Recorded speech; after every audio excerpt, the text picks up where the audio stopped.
అందరికీ నమస్కారం అండి. స్వాగతం సుస్వాగతం మన ఛానల్కి. ఈరోజు వీడియోలో దసరా దేవి నవరాత్రుల్లో 7వ రోజు అమ్మవారిని ఏ విధంగా అలంకరించాలి, ఏ రంగు చీరను ఆమెకి ధరింపచేయాలి, ఏ నైవేద్యం సమర్పించాలి, ఏ పువ్వులతోటి అర్చించాలి, ఏ మంత్రాలను ఏ స్తోత్రాలను పఠించాలి, అమ్మవారికి పూజ ఏ సమయంలో చేయాలి, అలాగే ఈ రోజున అమ్మవారిని పూజించడం వలన కలిగేటువంటి ఫలితం ఏమిటి, ఏమి దానం చేయాలి, ఏమి నిషిద్ధం చేయాలి, అలాగే అమ్మవారి యొక్క మహత్యం గురించి తెలియజేసేటువంటి కథ గురించి కూడా ఇప్పుడు ఈ వీడియోలో తెలుసుకుందాము.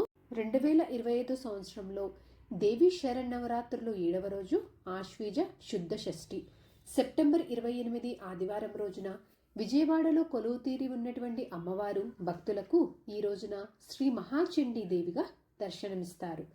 2025 సంవత్సరంలో దేవి శరన్నవరాత్రులు 7వ రోజు పూజ చేసుకోవాల్సినటువంటి తేదీ సెప్టెంబర్ 28 ఆదివారము.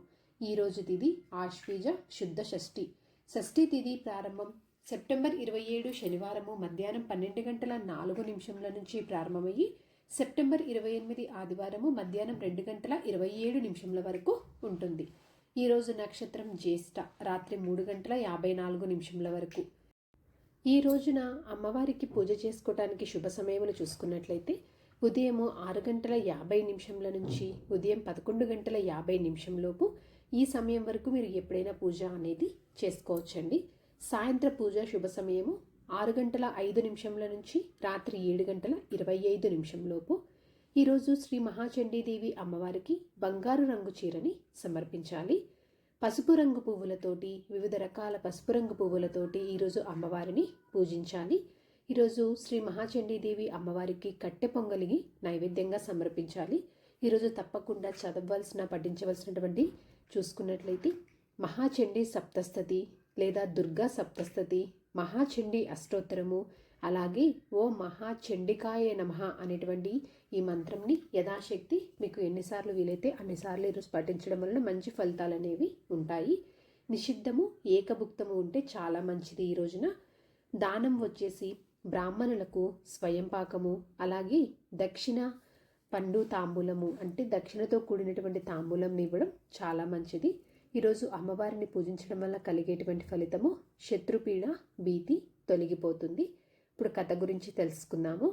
ఒకసారి లోకమంతా అసురులు రాక్షసులు అధికమయ్యి భక్తజనులను ఋషులను హింసించడం మొదలుపెట్టారు. ఆ సమయంలో బ్రహ్మ విష్ణు మహేశ్వరులు తమ తమ తేజస్సులను కలిపి ఒక అద్భుతమైన శక్తిని రూపాన్ని సృష్టించారు. ఆ శక్తి రూపమే మహాచండీదేవి. దేవి ప్రళయాగ్నిలాగా కాంతివంతమయ్యి నవరత్నాల కిరీటం ధరించి వేల కళ్ళతో సర్వలోకాలను కాపాడే శక్తిగా అవతరించింది. ఆమె రూపాన్ని చూసి దేవతలందరూ ఆయుధాలు సమర్పించారు. శివుని నుంచి త్రిశూలము, విష్ణువు నుంచి చక్రము, వాయుదేవు నుంచి ధ్వజము, అగ్నిదేవు నుంచి శక్తి, ఇంద్రుడి నుంచి వజ్రాయుధము, ఇలా ప్రతి దేవుని ఆయుధాలతో మహాచండి అలంకరించబడింది. దేవి తన పరాక్రమంతో మహిషాసుడు అనే రాక్షసుడితో యుద్ధం చేసింది. ఆ యుద్ధం 9 రాత్రులు 9 రోజులు కొనసాగింది. ప్రతిరోజు దేవి వేరువేరు అవతారాలు ధరించి రాక్షసులను సంహరించింది. చివరికి 10వ రోజున మహిషాసుని ఛేదించి ధర్మాన్ని స్థాపించింది.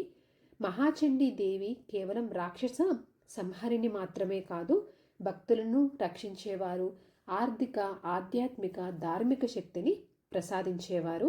ఆమెను ఆశ్రయించిన వారికి భయం తొలగిపోతుంది, శత్రువులు నశిస్తారు, ధైర్యం జ్ఞానం ఐశ్వర్యం లభిస్తాయి.